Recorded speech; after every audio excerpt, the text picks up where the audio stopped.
Imhotep Amon. Pour éviter la sorcellerie, il y a des attitudes que vous devrez savoir éviter. Il y a des choses, des faits de vie que vous devrez proscrire. Dans cette nouvelle pyramide de la connaissance de la vérité et de la lumière ancestrale, je vais partager avec vous 6 faits, 6 choses qui sont véritablement importantes, capitales. Et c'est pour cela que je demande votre attention. La première chose, c'est que vous ne devrez pas sortir la nuit sans motif valable. Dans nos traditions, c'est connu. Lorsque vous sortez la nuit sans motif valable, vous pénétrez le monde des morts. Parce que la nuit, c'est le monde des morts. À partir de 18 heures, lorsque le soleil se couche, c'est la journée des morts qui démarre. Ce sont les cadavres, leurs esprits et surtout les âmes errantes désincarnées qui n'ont pas ascensionné, qui se réveillent. Vous devrez savoir qu'à partir de 18 heures, à partir du moment où la lune apparaît, ce n'est plus la journée, ce n'est plus le moment des humains. Vous devrez ne pas sortir la nuit. Mais si vous avez une urgence, une obligation, dans notre tradition, c'est connu, demandez toujours la permission à la nuit. On demande la permission à la nuit avant d'entrer dans la nuit. Sinon, aujourd'hui, comme on vous a dit, l'ère du Verseau, l'ère du versant, l'ère du mensonge, vous avez oublié les traditions. Ce qu'il va se passer et ce qu'il se passe, sans que beaucoup ne le sachent, c'est que lorsque vous sortez la nuit, vous faites tout ce que vous avez à faire, vous rentrez dans tous les coins, vous rentrez à la maison, vous retournez à la maison avec une mauvaise compagnie, des mauvaises compagnies, des entités qui vont vous suivre et qui vont être hébergés dans votre maison.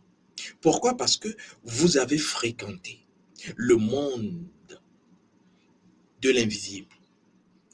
Et surtout, à cet instant, vous remarquerez qu'après une virée nocturne, peut-être en boîte de nuit, peut-être aller rencontrer des copains, des copines pour une beuverie, vous commencerez par remarquer le lendemain que vous vous sentez mal. Simplement parce que vous êtes revenu avec des entités. Vous avez dormi avec des entités et ces entités commencent par puiser votre énergie. Demandez toujours la permission à la nuit avant de sortir dans la nuit. Et surtout si vous êtes dans une période, la période que j'appelle la Luna Nera, la période de la lune noire, vous devrez surtout savoir qu'à cette période, la sorcellerie est à son pic maximal. Faites attention. Deuxième chose, c'est que l'argent attire la sorcellerie. Lorsque vous avez de l'argent, vous savez, on le dit, l'argent n'aime pas le bruit. Ne l'exhibez pas. Lorsque vous recevez de l'argent, vous devrez savoir que cet argent est aussi passé par des mains sorcières. Des personnes ont voulu travailler cet argent. L'argent passe par n'importe quel coin, les morgues, les hôpitaux, les endroits de joie, partout. Et donc, cet argent qui arrive dans votre main, si c'est le fruit de vos efforts, vous devrez savoir être dans une action pour protéger vos mains. Vous devrez savoir nettoyer, je dirais, vos mains pour ne pas vivre le phénomène de main percée. Pourquoi? Parce que derrière chaque billet de banque se cache une entité. Et c'est d'ailleurs ce pourquoi beaucoup de personnes à qui on a fait des cadeaux à partir de l'argent remarquent souvent que cet argent, on le dépense facilement. Cet argent n'a pas de poids parce que l'argent a un poids mystique. Comme vous également, vous avez un poids mystique. Les entités de l'argent volent facilement l'argent dont l'équilibre n'a pas été acté par votre effort personnel. L'argent que vous n'avez pas gagné dignement, honnêtement, s'envole facilement. En réalité, ce sont les entités qui vont vous pousser à le dépenser ou vous allez le perdre. Mais lorsque vous avez gagné de l'argent à partir de votre sueur, cet argent, vous devrez savoir l'utiliser parce que cet argent est sacré et va attirer beaucoup d'autres biais. C'est d'ailleurs ce pourquoi vous devrez savoir utiliser l'énergie magique de l'argent. Vous devrez savoir protéger votre main parce que vos mains en réalité sont toujours en lien avec l'argent, mais l'argent qui vient dans vos mains n'est pas forcément de l'argent propre.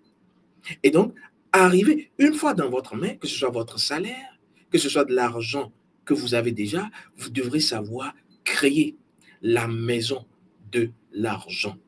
Et je l'enseigne. Pourquoi? Parce que lorsque vous avez de l'argent à un endroit, les problèmes arrivent. Oui, vous allez me poser la question, mais pourquoi c'est à chaque fois que j'ai de l'argent, une rentrée d'argent, que j'ai des problèmes? Simplement parce que ce n'est pas vous le problème. Dans un premier temps, c'est l'argent lui-même qui, abritant des entités et étant passé par beaucoup de mains, l'argent, à partir de cette entité, va vouloir vous imposer la démarche. C'est pour cela que vous devrez être dans une posture qui vous permette, à chaque fois que vous avez une rentrée d'argent, de faire ce qu'il faut, de savoir où mettre votre argent. Parce que si vous laissez votre argent comme cela, même si c'est en banque, vous devrez protéger l'énergie de votre argent. Si vous le laissez comme cela, les entités vont puiser sur votre argent. Même l'argent virtuel, j'en parle. Et je l'enseigne. Vous devrez le faire. L'argent attire la sorcellerie. Vous devrez également savoir que lorsque je parle de ces actes qui entraînent la sorcellerie, vous avez bel et bien les poupées. Les poupées, en réalité, que j'appelle encore les figurines, et dans cette phase, je mets également les photos encadrées et mises au mur. Les photos murales sont dangereuses. Je ne vous l'interdis pas, mais je ne vous le conseille non plus. Lorsque vous êtes vivant et que vous mettez votre photo encadrée et que vous le mettez ou vous le placardez au mur, si vous n'avez pas une énergie spirituelle qui est véritablement maîtrisée, vous ne connaissez pas votre identité spirituelle, vous pouvez faire l'objet d'attaques sorcières parce que à partir des murs, beaucoup d'esprits passent. Et votre photo n'étant pas protégée, cela va être un moyen d'atteindre facilement votre énergie. Beaucoup de personnes font ces erreurs et pourtant, ces personnes n'ont pas protégé leur profil. À l'ère du mensonge scientifique du Verseau, qui est l'ère de la subtilisation du cas, du vol d'énergie vitale à tous les niveaux, vous devrez protéger votre nom, votre prénom, votre photo. Parce que vous ne savez pas dans quelle main, quel sorcier va utiliser vos photos, votre nom et votre prénom. C'est la première chose qu'ils utilisent. C'est pour cela que je le dis souvent, protégez votre profil spirituel, votre profil physique, spirituellement, pour rayonner socialement. Vous ne pouvez pas rayonner socialement dans tous les domaines si votre profil, nom, prénom, photo, n'est pas sécurisé énergétiquement et spirituellement. Cela entraîne la sorcellerie dans beaucoup de vies. Je vais vous dire que les poupées, puisque j'en ai parlé, lorsque vous en avez à la maison, ça peut être des figurines, tout ce qui a forme, je dirais, sculptée humaine, après un certain temps, va abriter des entités. Surtout si vous n'avez pas orienté l'énergie de ces figurines ou de ces poupées. C'est d'ailleurs ce art que le sorcier utilise. Et c'est ce art que vous devrez également connaître. Parce que s'il y a sorcellerie, il y a anti-sorcellerie. Et cela s'apprend.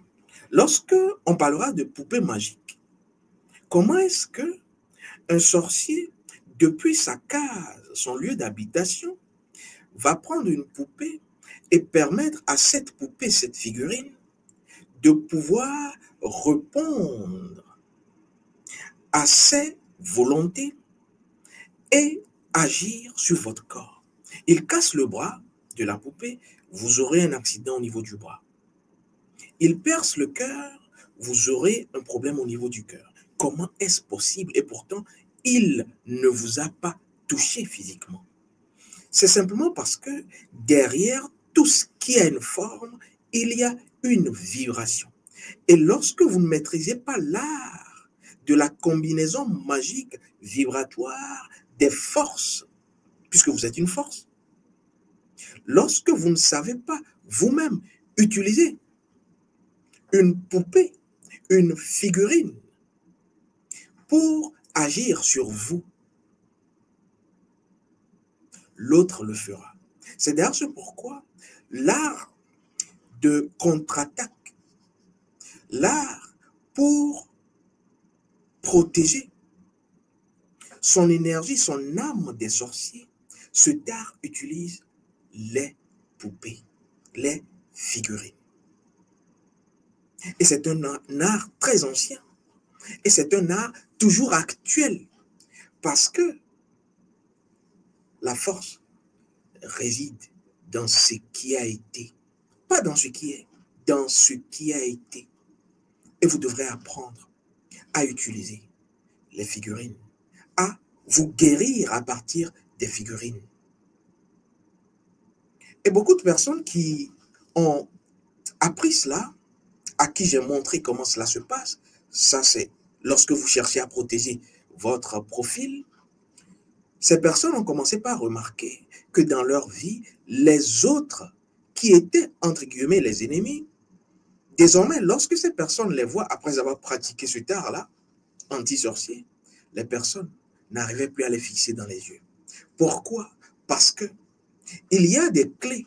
Lorsque vous les avez, vous pouvez agir à distance. Et le sorcier, c'est que vous ne l'avez pas. Vous n'avez pas ces clés. Le sorcier, c'est que vous êtes dans tout ce qui est nouveau. Et vous avez laissé l'ancien. Or, c'est dans l'ancien, ce qui a été, qui a la force. C'est dans Atum qu'il y a la puissance. Tout j'ai été et je suis. Vous devrez maîtriser ce art de manipulation des énergies. D'abord, en votre avantage pour créer équilibre dans votre énergie, stabilité et prospérité. Oui, tout cela à partir d'une figurine, d'une poupée. Vous devrez l'avoir. Et c'est ainsi que même si un sorcier a une poupée magique quelque part, est en train d'incanter contre vous, ce qui va se passer, c'est qu'à chaque fois qu'il le fera, il y a quelque chose qui se produira chez lui. Et ça, je l'ai montré parce que vous devrez les avoir. Les techniques, ce n'est pas lorsque vous êtes malade, c'est lorsque vous n'êtes pas encore malade. Parce que lorsqu'on est malade, on ne se forme pas. Lorsqu'on est malade, on n'apprend pas. La quatrième chose très importante, c'est les jeux de hasard. Vous savez, le diable aime le hasard. D'ailleurs, j'ai envie de dire que le second nom du diable, c'est le hasard.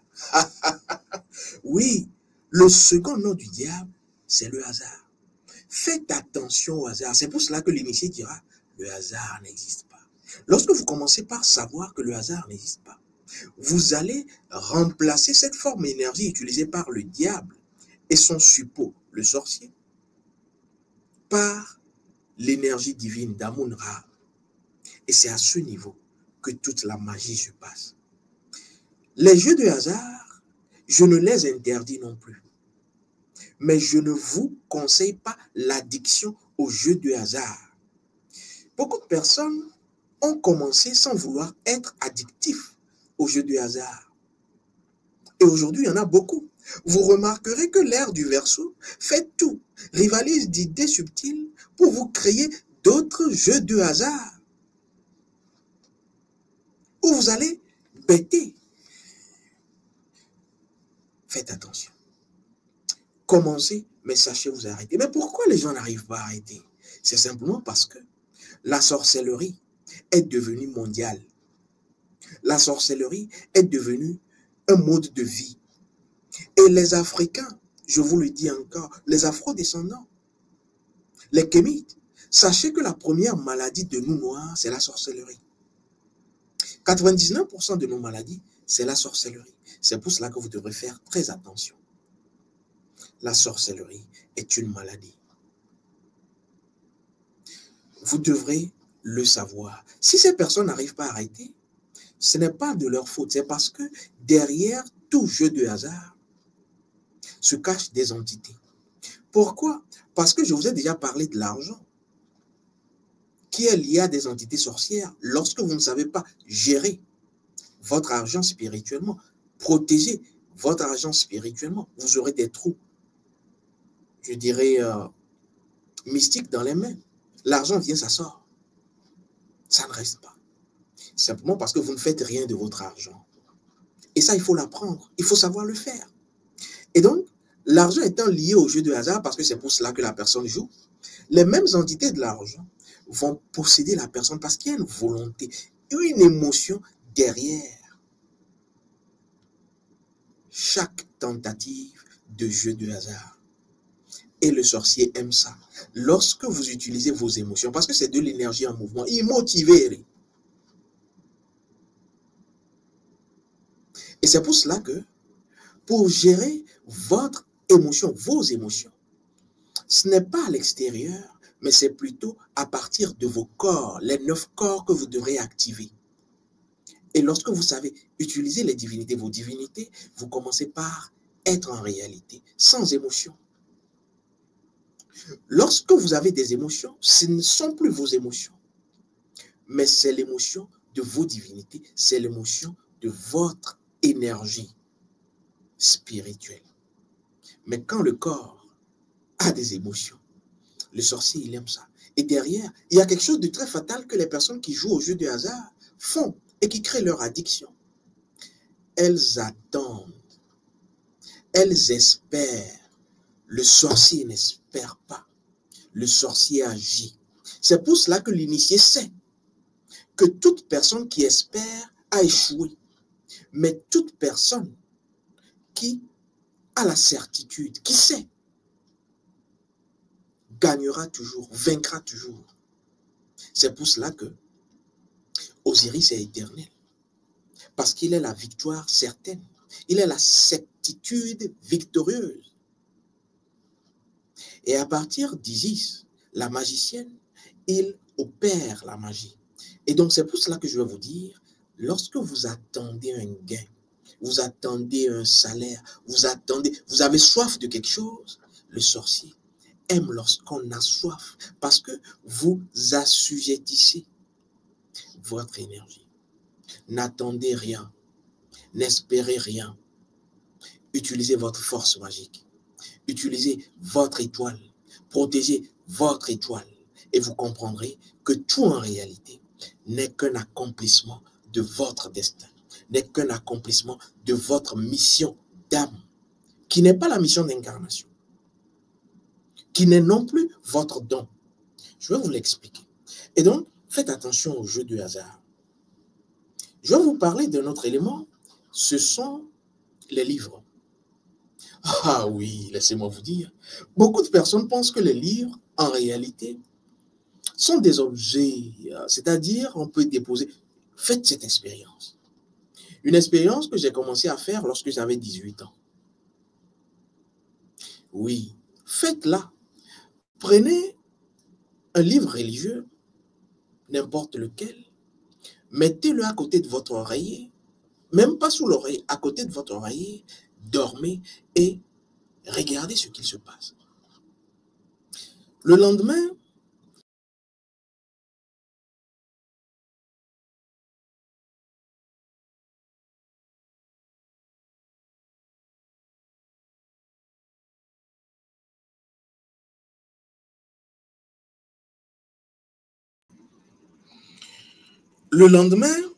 prenez un bout de papier tout blanc, écrivez avec un stylo rouge quelque chose que vous voulez. Dormez et voyez ce qu'il se passe. En réalité, chaque mot a un poids mystique. Comme vous également, vous avez votre poids mystique. C'est pour cela que je dis souvent, lorsque vous êtes sur le cheminement initiatique, vous devrez savoir vous-même calculer votre poids mystique. Et je l'enseigne. Parce que lorsque vous savez calculer votre poids mystique, et cela rentre toujours dans la protection spirituelle de votre profil, nom, prénom et photo, oui, parce que votre photo a un poids. C'est parce que votre photo n'a plus ce poids mystique qu'on peut l'envoûter. Alors, avançons. Lorsque vous allez faire cette expérience, vous commencerez par comprendre que chaque mot a un poids. Et chaque mot est relié à une énergie qui, elle-même, cette énergie, est reliée à une source. Comme la lumière, l'électricité est reliée à une source. Et donc, chaque mot contenu dans un livre et tous les mots, tous les chapitres, tout ce qu'il y a dans le livre, relié à une source, devient un lien de connexion, de connectivité à un égrégore. Et c'est ainsi que, inconsciemment, lorsque vous avez des livres, surtout qui parlent de magie, beaucoup sont devenus fous et folles ainsi, surtout qui ont des symboles que vous ne maîtrisez même pas. On ne joue pas à l'apprenti sorcier. On apprend l'art anti-sorcier. Et c'est pour cela que je vous en parle, c'est pour cela que je l'enseigne. On ne joue pas à l'apprenti sorcier. Lorsque vous avez de ces livres, oui, vous savez, beaucoup ont pensé que la vérité était dans les livres. Le livre éduque mais ne soigne pas. Seule la découverte de votre identité spirituelle soigne et élève, illumine. Et c'est pour cela que je vous dis, faites attention aux livres, que ce soit des livres, toutes sortes de livres. Rassurez-vous de savoir la source, l'origine, l'égrégore caché derrière le livre. Sinon, débarrassez votre maison, débarrassez vos bureaux, débarrassez votre chambre, votre lit de ces livres. Lorsqu'on vous dit « mon livre de chevet », c'est un poison. On ne dort pas avec un livre. Sinon, beaucoup d'autres choses se passent. Mais on peut également faire quelque chose de très bénéfique lorsqu'on connaît le poids mystique d'un mot. Et on peut utiliser cela au lit. J'en reparlerai. Les sorciers n'aiment pas cela. Je vais donc vous dire que ces symboles contenus dans les livres font du livre un portail vers un égrégore. Vous devrez savoir éviter cela. Je vais maintenant vous dire que pour pouvoir être dans la maîtrise de votre force, dans la maîtrise de votre énergie, pour vaincre les sorciers, si vous avez respecté ces quelques éléments, ces 6 éléments, vous devrez maintenant commencer par activer votre énergie spirituelle. Cela commence par vos 9 corps subtils, spirituels, ou je dirais vos 9 corps invisibles. Et vous les connaissez, j'en avais déjà parlé. Lorsque vous activez ces corps ensuite, vous pouvez savoir quel est votre monde dans ces corps-là. Si c'est le monde ancestral qui est en lien avec votre don, parce que chaque monde est en lien avec votre don, vous allez commencer par l'utiliser. Et toutes les personnes qui ont connu cela par la méthode de la consultation, parce que nous consultons, ont toujours élevé leurs facultés après avoir découvert leurs dons et ont des exercices particuliers pour affûter cela. Et tout cela, c'est à partir de l'oracle, des ancêtres, des divinités. Lorsqu'on parle de la mission d'âme ou la mission de vie, ce n'est pas la même chose que la mission d'incarnation. Je vous l'explique. Ce n'est pas la même chose que votre don. Je vous l'explique volontiers. Pourquoi? Parce que quand vous comprenez tout cela, et que vous connaissez tout cela, et que vous pratiquez tout cela, vous avez la sagesse qui fait fuir le sorcier. Ce que vous avez à faire, c'est tout simple. Comprenez c'est quoi une mission d'âme, c'est quoi une mission de vie. Je vous prends un exemple concret, et là, ça va passer très vite. Ça passe crème. Lorsque vous avez un conducteur qui a une voiture, je suppose vous conduisez, qu'est-ce qui permet au conducteur de monter au volant? Qu'est-ce qui l'autorise? Le permis de conduire. C'est ça, votre mission d'âme. C'est ce qui permet à l'humain, dès qu'il naît, de pouvoir être humain. C'est votre premier certificat. C'est ce qui vous autorise à conduire votre destin dans cette incarnation. C'est ce qui vous permet le démarrage. C'est ce qui vous permet d'être sur la route de l'existence. Ça, c'est la mission. En réalité, lorsqu'on dit mission, ce n'est en réalité pas mission. On devrait dire en réalité ce qui permet l'autorisation à l'existence. c'est le permis.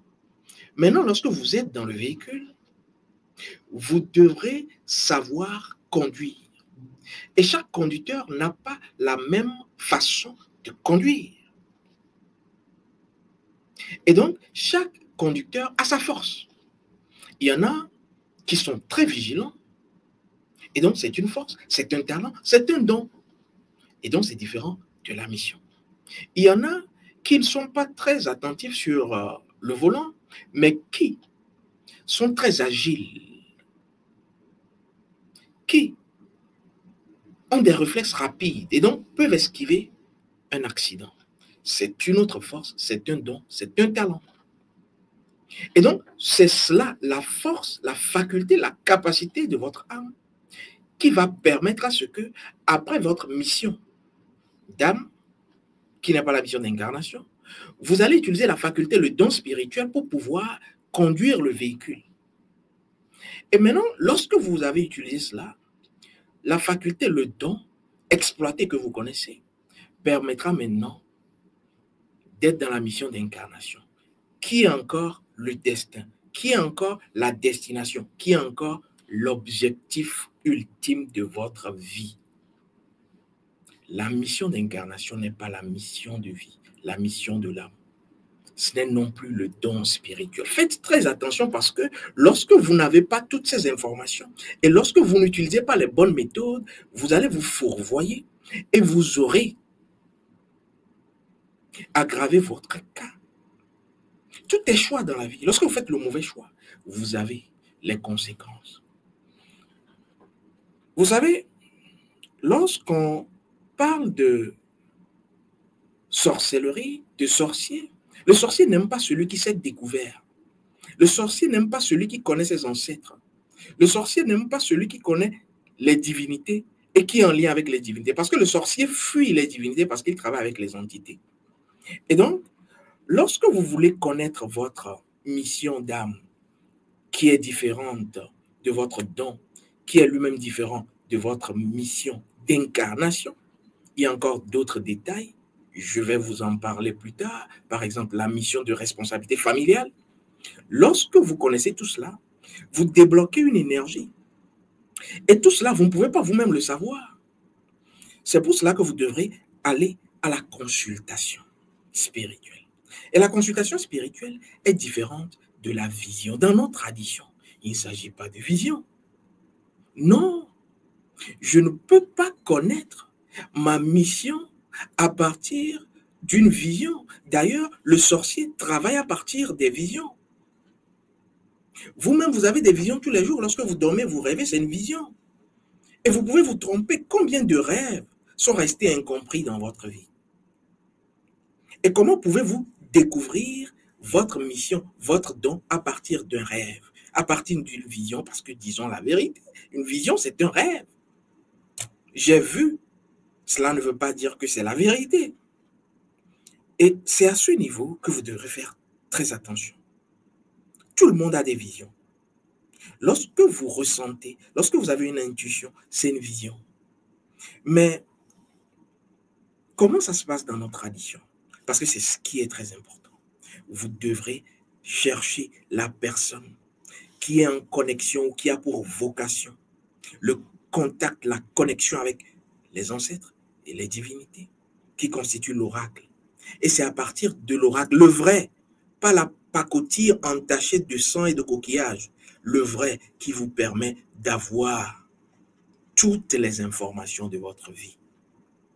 C'est pour cela que, dès qu'on commence par vous dire que pour découvrir votre mission, il vous faut avoir une vision, c'est dangereux. Pourquoi? Parce que, prenons le cas médical. Lorsque vous allez à une consultation médicale, c'est comme vous êtes en train de me dire, le médecin vous dit, j'ai un souci, je veux comprendre pourquoi j'ai un mal, une maladie. Et le médecin dit, il faut que tu fasses ceci pour que toi-même, tu aies une vision. Et quand tu auras eu cette vision, tu viens me dire quelle est cette vision. Et moi ensuite, je te dirai quelle est ton problème. Mais attention, il y a un putain de problème, excusez-moi. Cela voudra dire qu'en réalité, c'est quand vous voulez faire un transfert d'argent, je prends les exemples pour que ce soit concret, et la personne qui est censée vous faire cette transaction ne veut pas taper le code et vous dit vous-même taper. Parce que si vous tapez, s'il y a erreur, la personne se désengage. Et c'est parce que la personne ne peut pas vous le faire. Et donc vous dit, vous-même faites-le. Comme ça, quand ça ne marche pas, on dira que c'est vous qui avez mal saisi le chiffre, saisi le code.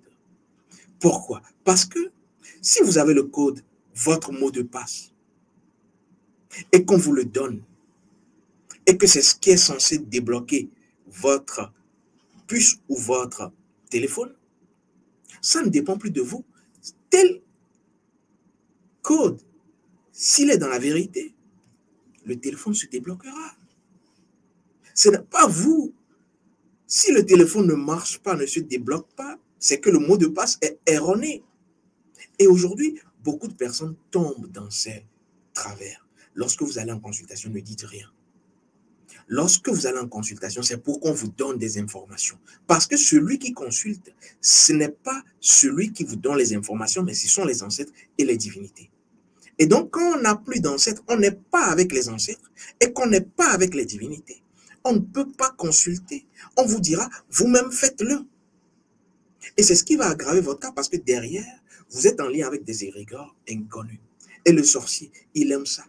Il aime rejeter le tort, rejeter la responsabilité à votre fausse, je dirais, inexpertise. En réalité, ce n'est pas vous le problème. En réalité, ce n'est pas que vous êtes irresponsable. C'est parce que vous savez que l'automédication est dangereuse. Si l'automédication médicale est dangereuse, qu'en est-il de l'automédication spirituelle? Faites attention, le sorcier ne dort pas. Faites attention, la sorcellerie est ce qui existe. Faites attention, la sorcellerie a changé de visage. Faites attention parce que vous devrez toujours contrer les sorciers.